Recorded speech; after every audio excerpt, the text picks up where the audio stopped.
Hello, you wonderful people, and welcome to another episode of Not Too Comic Book. This being a show where we talk about TV shows that are adaptations of comic books. For today's episode, I'm going to talk about Mission Yozakura Family, Season 1, Episode 19. A lot of really interesting things went down in this episode, so let's break it down. So we're picking up with Hinagiku as well as the Yosakuras all being split up trying to find any leads on Tanpopo. I thought it was interesting, the whole Oga and Sui conversation where it's like, right, the Tanpopo we knew, like, information-wise, is outdated. So I guess, like, the organization is going through some reshuffling since the past. And so it's like, right, we shouldn't be looking at this as the same organization that existed previously. I don't know if it's, like, just... Like, I don't know if, like, we don't know how long Makoto's been a part of Tanpopo. Was he around back then when they attempted to come after Mitsumi beforehand? Or what? But, you know, I wonder, is it a change of leadership? Is it a change? Maybe I wondered, is it, like, Papa Yozakura Momo? Like, I wonder, is it his introduction that's kind of shifted Tanpopo as well? But either way, everyone's kind of split up looking into things, but everything ends up being a false lead. And so we have Makoto meeting with someone we later on, I believe her name was like Shirai. When I kept looking, because I noticed her in the opening, and I was like, there's not gonna be like a reveal of like she's like their like Mama Yozakura, but I'm like, no, like the funeral and everything, the dead body, it's like she's definitely dead. But I was curious if there was some correlation there, but it seems like it's not. But I was kind of surprised. I don't see her being a one and done villain. Kind of like, what was his name? Like Noman. Like he was kind of a one and done. Well, kind of technically 2 episodes. Same thing for the dude that led the charge against the Yozakura assault on the mansion.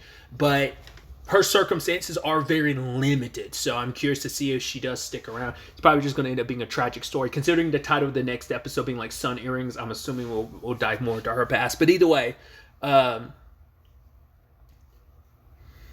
this all involves Momo and Makoto being on a train, and I love the whole thing of he just kind of does his own thing, because it's like he's got dumplings on the train, and it's like Makoto's like, I kind of don't like inconvenience other people, but Momo's like, I do whatever I want to. I won't let anyone tell me not to. And he's like, wow, I can't believe I'm being threatened by someone holding a dumpling. So... But it's like, yeah, this is all about... Because I figured he'd want Shirai to meet Taiyo. But also, Taiyo and Momo, this is meant to be their proper introduction. Because it's like, right, when Taiyo first met you, he didn't know who you were. You knew who he was. So now it's kind of like... Which I love Taiyo being undercover on the train and doing such a spectacular job. He ended up getting that lady a new meal. He's cleaning up the place. Even like his coworkers are like, yo, this place is actually looking awesome. It's like, that's Taiyo giving it, always gives it 110%. You know, you probably don't have to go that hard in the paint doing the job, but it's like, yo, if I'm going to do this undercover job, I'm going to do it right. Even though it's just for this facade, just so I can be on this train to do what I need to do. I love that, because they've done this previously, but I think it's so ingenious when they like plant little seeds ahead of time, and then you rewind and find out like, oh, that's what this was all about. Like multiple windows would not work because the locks were broken. It's like, oh, that's interesting. That one person being like, oh, I can't smell food. You see that old man going into the wrong room. He's like, oh, my vision's kind of blurry. What's going on? I'm like, I love that. They seem so innocuous on their own, but then like it's not till later on that Taiyo pieces it all together. Like, holy crap, how do I not like realize what was going on? Because he started realizing like, I've had to extensively clean these rooms, and he's like, there's soot everywhere, but there should be like smoke, because he only figured it out because this one passenger was like, yo, what if like the smoke comes in here and we die of kind of almost like a carbon dioxide thing. But he's like, that's not going to happen. But he was like, wait, and then he started thinking about like, there's no smoke coming out of, because he was saying like it's a steam train or whatever, but he's like, there's nothing coming out of the top of the he's like, wait, what's going on here? And then he realized like, oh, it's because there's stuff being pumped throughout the train. It's poison. And also it makes a lot of sense why he wouldn't notice it. I mean, it's also like a double-edged sword, because he has been trained to deal with poison. He's ingested it, so he has a tolerance to it. So it's almost like this subtle thing that's happening in that, because it's like 80% like levels of toxicity, but it's like, yeah, of course you're not going to notice it as like no Yozakura or anyone training with the Yozakuras would. So I was like, I like that's kind of like, that's, I mean, to be fair, you would have been feeling the side effects before now, so it's a benefit, but it also led to you not realizing what was going on all this time. But he was also still being affected regardless of the poison in the air, because it's also, as Makoto calls it, fog mask. It causes hallucinatory like stuff, and him, and I love that Tayo walked past that dude with the glasses. I love that he just, like, the moment he walks by, like, it does that thing where his shades kind of become like the opacity kind of like, they were kind of like, obviously you could see clearly, but then like they got foggy, and I was like, oh, that was interesting. I wondered who he was. Never expected like, oh yeah, that was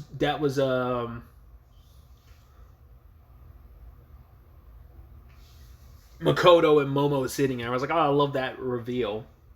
But this is also after Tayo, I don't know how he managed to do that, drop his gun while he was just sitting on the roof of the train. Luckily, Shirai ended up getting it back for him. And with her extremely long hair, I was like, interesting. And she took an interest in him. She's like, oh, you're just like them. Which I'm like, has Shirai interacted with the Yosakuras? Considering she says them, it makes you seem like there's some history there. Maybe?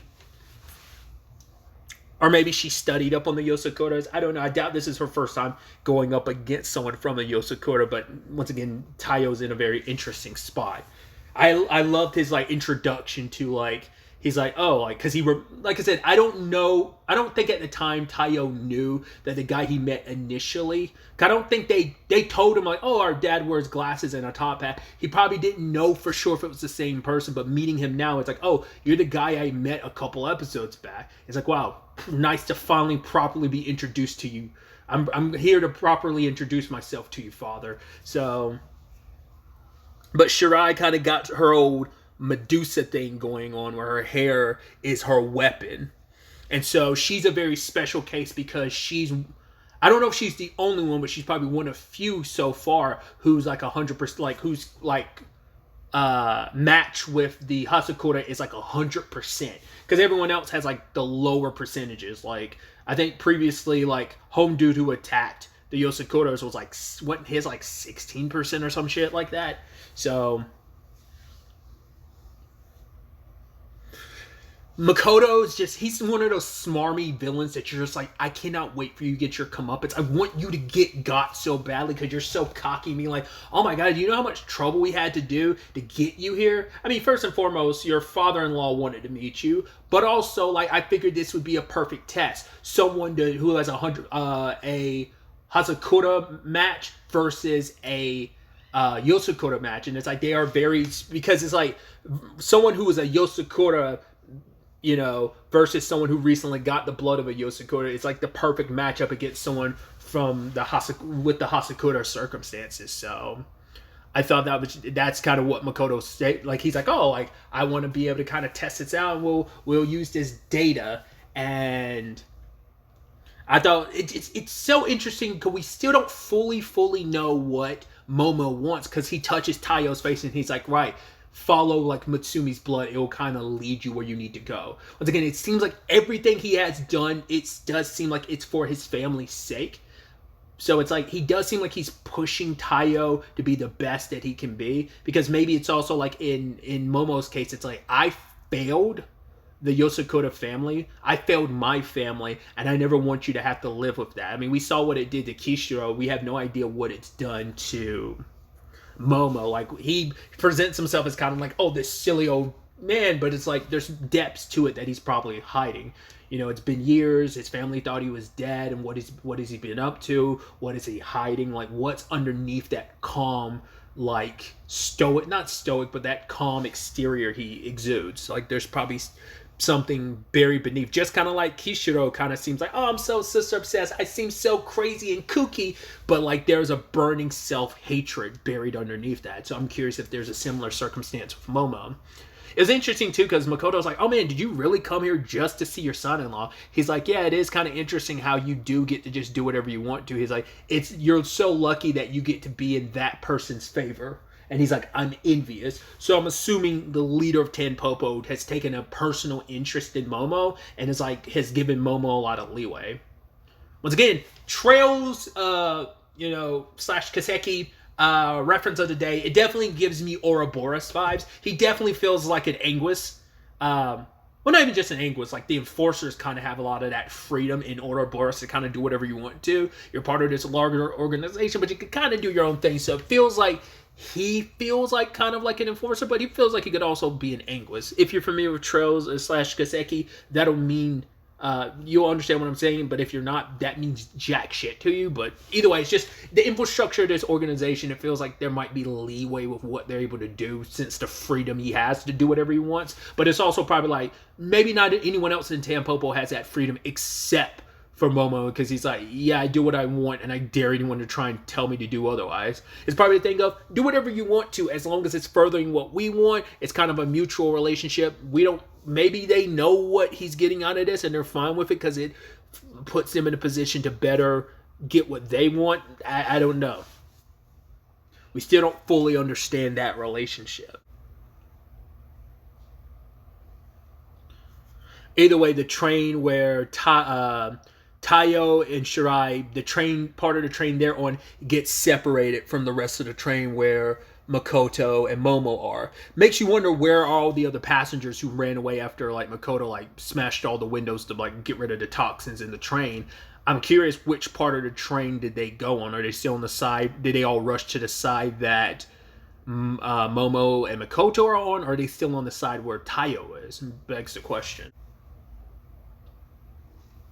But Tayo confronts Shirai, but obviously she's still easily outmatching him. I even thought it was interesting because she was basically like, there's like an element of Somanin mixed into her hair. There's like a mix, like there's a little like Yozakura blood in her hair, which allows like the strands of her hair to be so strong to basically be able to kind of push to like 100%.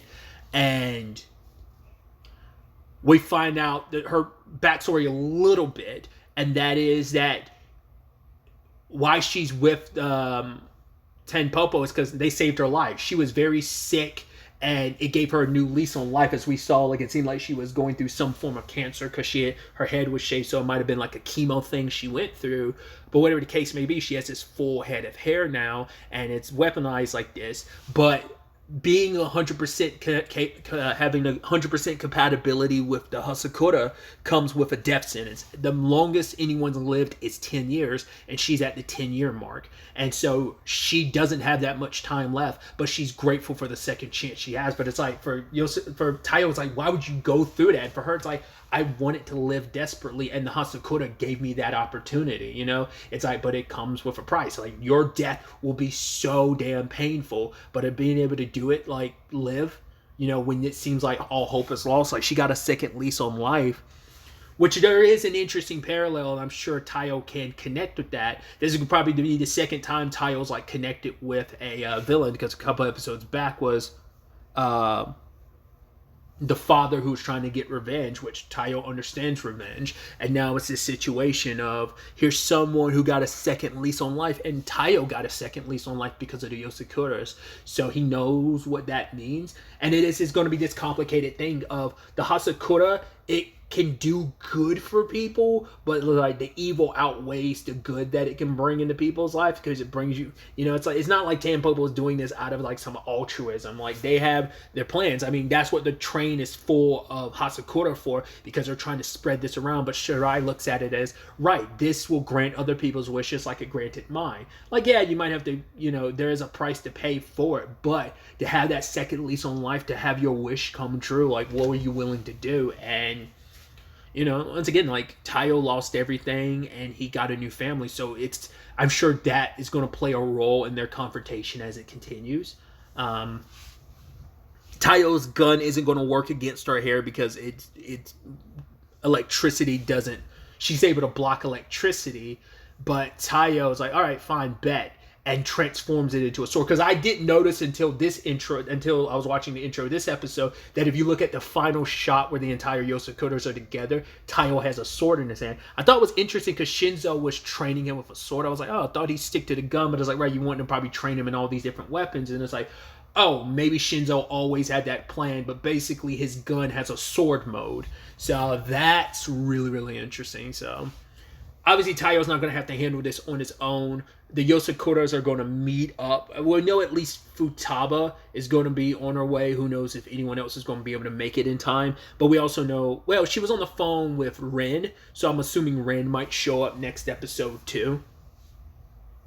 Considering everything. So it's definitely going to be interesting to see how this confrontation plays out. Like I said, the next episode is called Sun Earrings, which is in conversation about Shirai. So I'm assuming we're going to learn more about her past, how she got to where she is. And once again, Taiyo probably struggling. Like, he probably doesn't want to finish her off, even though she's like Tanpopo. It's like, you probably feel a little bad for her. Once again, you probably find some commonality, which I think is going to be that sensibility is probably going to be... I don't know. We'll see whether that... Like, I'm sure it's going to be considered a weakness, but we'll see if that ends up being, in typical shonen fashion, will it end up being kind of this, that humanity, will it ultimately end up being a strength for Taiyo in the end? It's going to be interesting to see how the next episode plays out and where this all ultimately ends up taking us. But really, that's all I wanted to talk about. So the next time we meet, be happy, be safe, live life to the fullest, and enjoy it. Good day, and goodbye.